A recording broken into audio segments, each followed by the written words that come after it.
I don't want to bring you down here. We're going to talk about some real stuff. We're going to talk hot and heavy.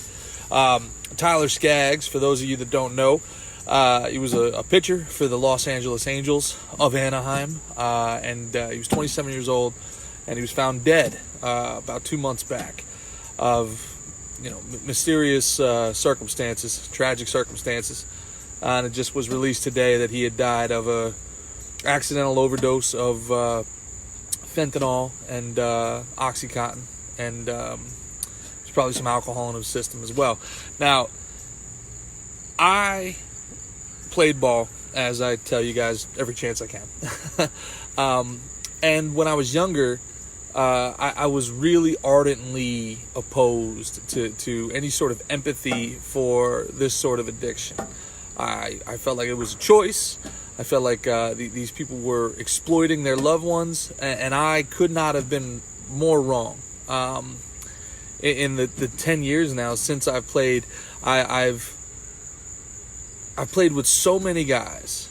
For those of you who don't know, I played 5 years in minor leagues, and then I was in jiu-jitsu and MMA for 3 years after that, and I played with so many great guys, good dudes, that ended up having real problems with addiction.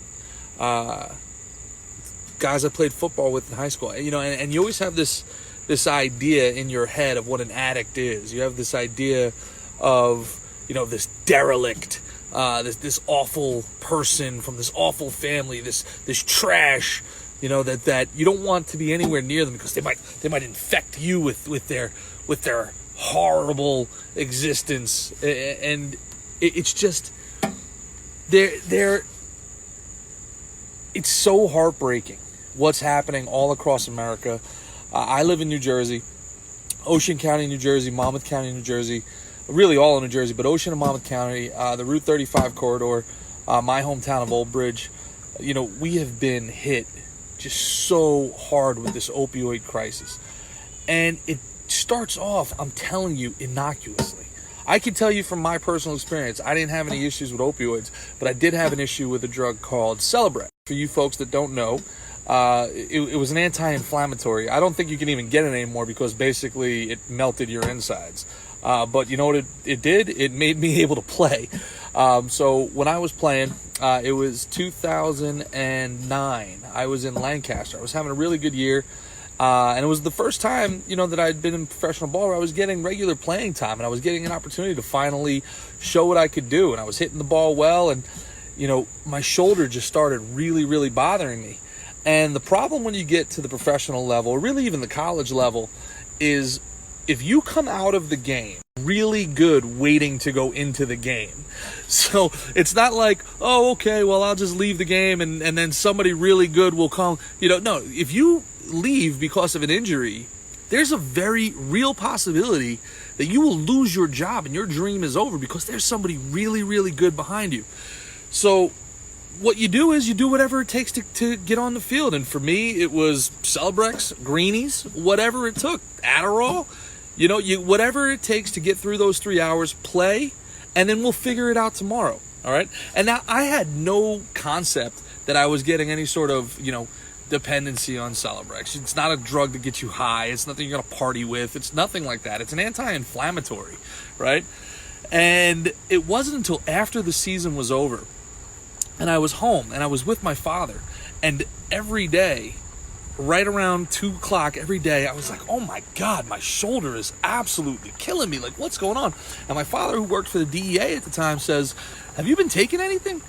I'm like, no, what are you talking about? He goes, I've noticed for about a week now, every single day at the same times, you start jonesing for some Advil, some stuff. And I said, man, you know what? You're right. Right around 2:30 every day, that's when I would get ready for batting practice, and that's when I'd start my Celebrex routine, get my Tiger Bomb going. Now, you're supposed to take 200 milligrams of Celebrex. It's 2 pills. You're supposed to take 200 milligrams. I was up to like 600 milligrams before the first inning, right? I couldn't even wash my hair after the game unless I was like 10 pills deep on this stuff. I had gotten a Toradol shot. You're supposed to get 1 Toradol shot every 6 months. I had gotten a Toradol shot in my shoulder 3 times. before the All-Star break. Because if you don't do it, somebody else is gonna do it, and you're never thinking that you're doing anything wrong. You don't think that you're doing any. You don't think you're doing drugs. You don't think you're doing anything. What you think you're doing is what you need to do to get on the playing field. You're treated like a warrior. It's a high five type of situation. It's like, that's right, man. We need you out there, whatever it takes. And so when you look at this Tyler Skaggs situation, all right. Now I'm a guy. I made it to A-ball, man. You know what I'm saying? There's so many people out there that played so much more than I did and so much further and had so many more legitimate aspirations than me. It's impossible for me to judge these guys. I'm not going to name names, but there's guys I played with that were major league players, and they were tuned up all the time.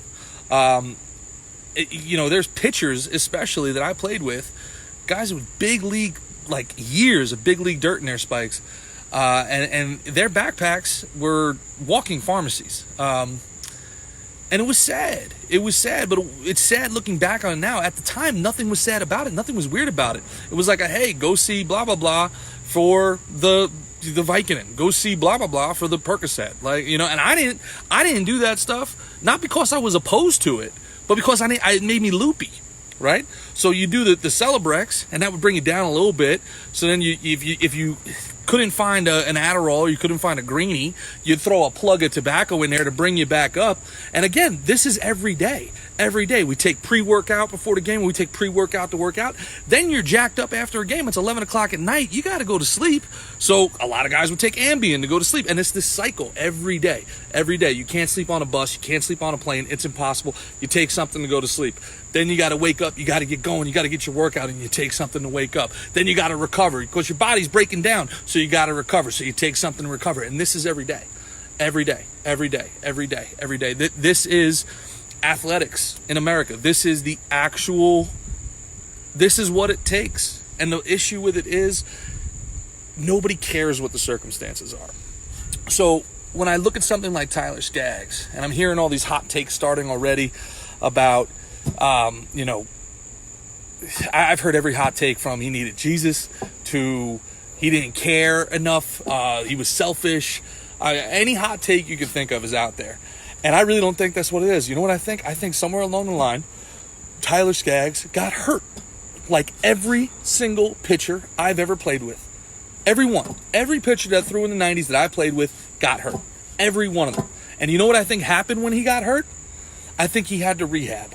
And I don't think his arm ever recovered because your arm never recovers. You are never the same. So you go out there and he gets hit around a little bit. And when he gets hit around a little bit, the organization starts looking at the next kid, right? And you start seeing the innings get flipped. You start seeing, well, this prospect goes here. Now he's the back end of the tandem. He's not the front end of the tandem. So what does he do? He's not going to let his dream die. He's going to do whatever it takes. And that starts with painkillers, right? And it starts with prescribed painkillers. This isn't a guy, right? These aren't guys. These are professional athletes. These are not guys walking around the back alleys of Camden looking for a fix. Yet, they're getting it from team doctors. It's getting prescribed by professionals that you put your entire life in their hands. And then 3 weeks, 4 weeks, 5 weeks go by, the season ends. And now you're not on painkillers anymore because you don't need to perform. So the team doesn't give a shit about you until February of the next year. But guess what? You don't get to tell your body, you don't get to tell your internal chemistry that, oh, well, hey, we're not going to have any opioids until next February, boys. Hope you're on board with that. No, your body now has a dependency, okay? The Tyler Skaggs tragedy, okay, is a tragedy that is almost unavoidable in our current culture unless you do what Andrew Luck did. And I don't think Andrew Luck will ever admit to this, and I'm purely speculating. But I think reading between the lines of what Andrew Luck said and what he was going through, I think, and especially as brilliant a guy as he is, I think Andrew Luck started to realize that he was falling into the grips of a chemical dependency. That's why he doesn't want to do the rehab anymore. That's why he doesn't want to go through the surgeries anymore, right? Because just like Brett Favre had an issue with the Percocets, just like all these guys have an issue with lean, and they're not allowed to smoke weed. I mean, imagine a scenario where you're not allowed to smoke weed, but you can pump your body as full of pills and shots as the doctor can prescribe. It's an asinine system that we're working off of right now. And I understand this is beyond the pale for a lot. This is supposed to be a comedy page. Every time I talk about sports, we drop off. I get it. But this is who I am. This is me. So, if you don't like this content, I totally get it. Sign off. Don't share. Go about your Labor Day. I don't want to bring you down. But I saw this and it hit me hard. It hit me hard in my soul because there's so many guys that I played with, so many guys that I know that are great guys. They are awesome human beings. And when the game is done with you, it is done with you. Okay? When the team releases you, it doesn't say, hey, okay, there's no exit interview. All right, there's no, hey, do you need to see a therapist to make sure that you can handle this massive life transition? Hey, I know you've been working towards this one goal for the first 25 years of your life. You've sacrificed everything you could possibly sacrifice. You've missed family parties. You've flown across the country. You've spent months away from everybody that you love. You've dedicated 16 to 18 hours out of every day to do this one thing. But, yeah, we don't want you anymore.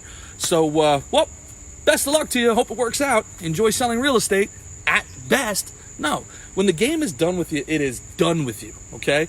There's guys that have mental health issues, all right? There's guys that are financially illiterate. There's guys that have been taking drugs to play the game, and now they're done. And society just goes, all right, well, go be a normal citizen now. It's not the way it works. It's not the way it works. People can't just turn off a chemical dependency. People can't just say, okay, well, how do you get a job?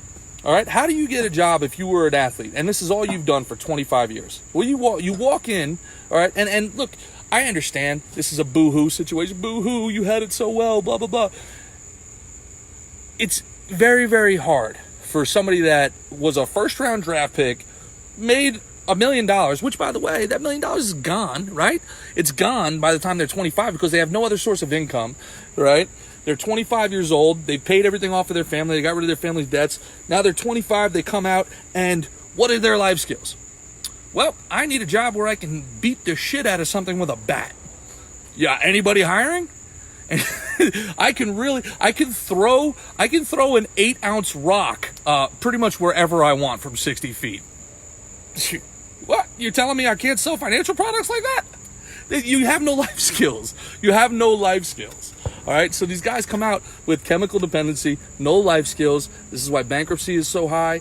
This is where all of these situations come together where there's no really greater point I'm trying to make here. I'm not sitting here on some sort of high horse or ivory tower saying, we need to do this as a society or we need to do that. I'm not sitting here telling you what to think. You're a grown-up. Think for yourself. That's been the whole motto of this page from day one, right? I'm not here to tell you how to think. All I can do is give you the information, and then you do with it what you please, okay?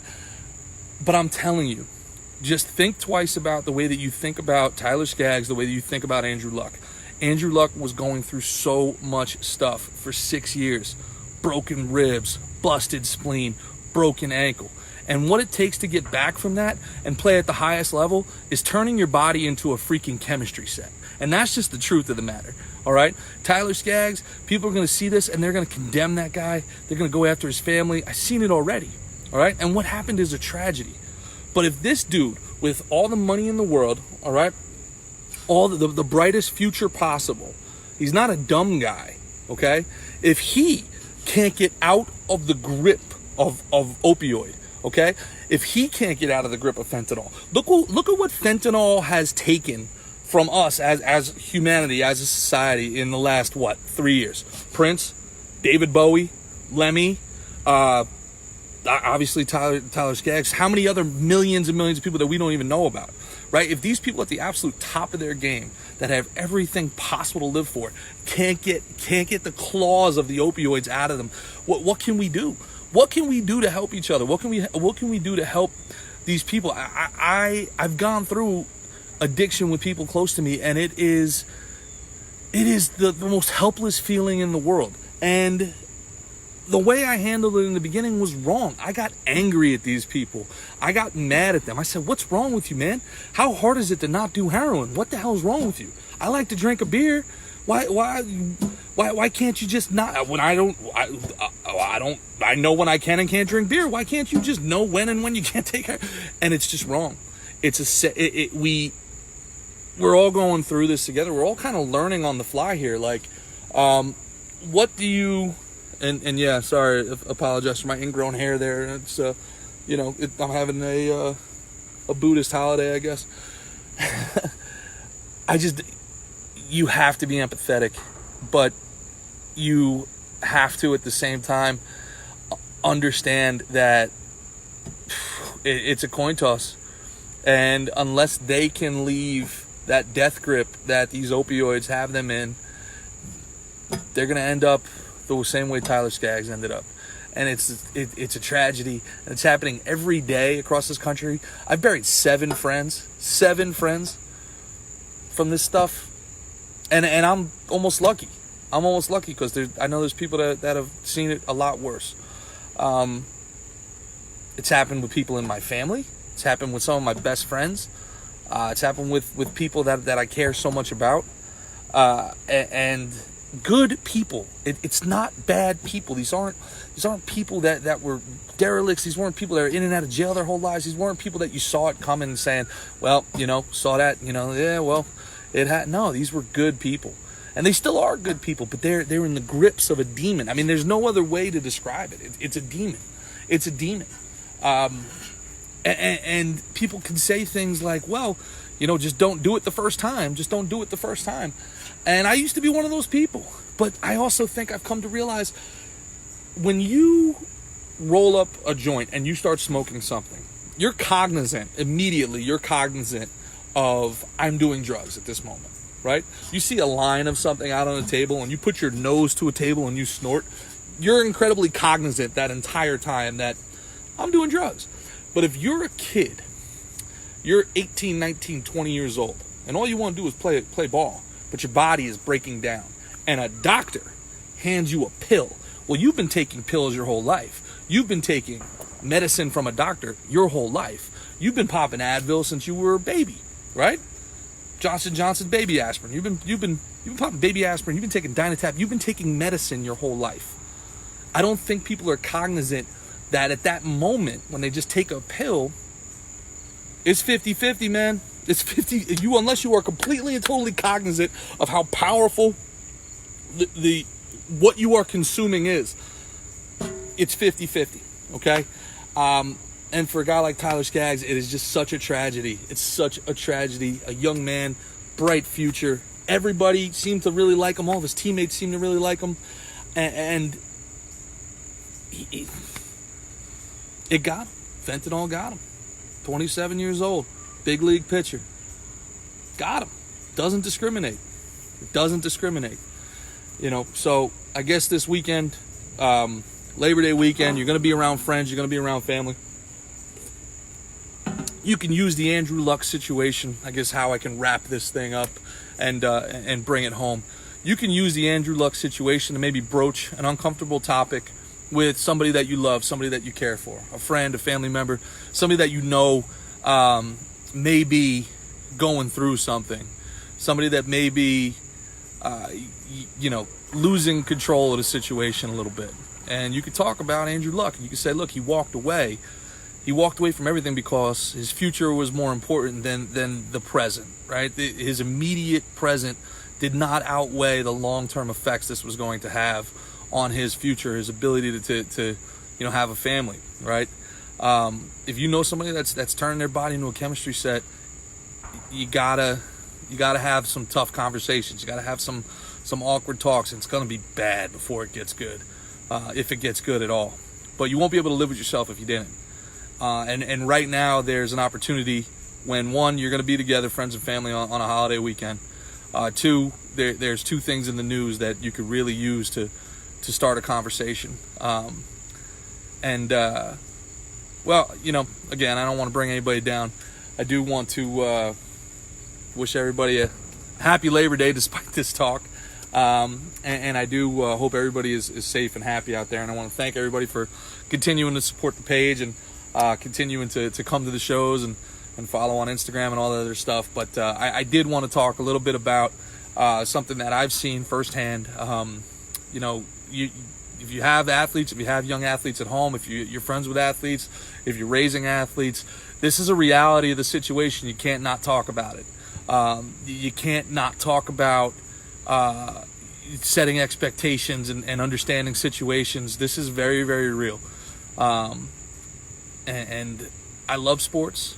I'm not saying don't let your kids play sports. Let them play sports.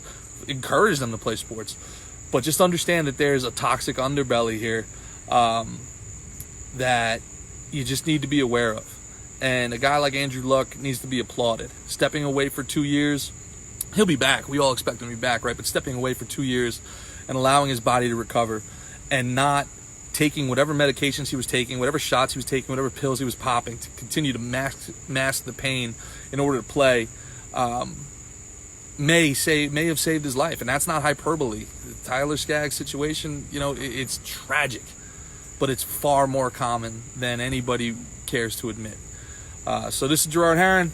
Have a happy Labor Day. If this helps even just one person, if it motivates even one person to have an awkward conversation with somebody that they love, I'm happy I did it. Because I love all of you, and I want to see us all win. All right? Have a great one. Happy Labor Day. God bless America. God bless you. Be proud of who you are. Be proud of where you're from.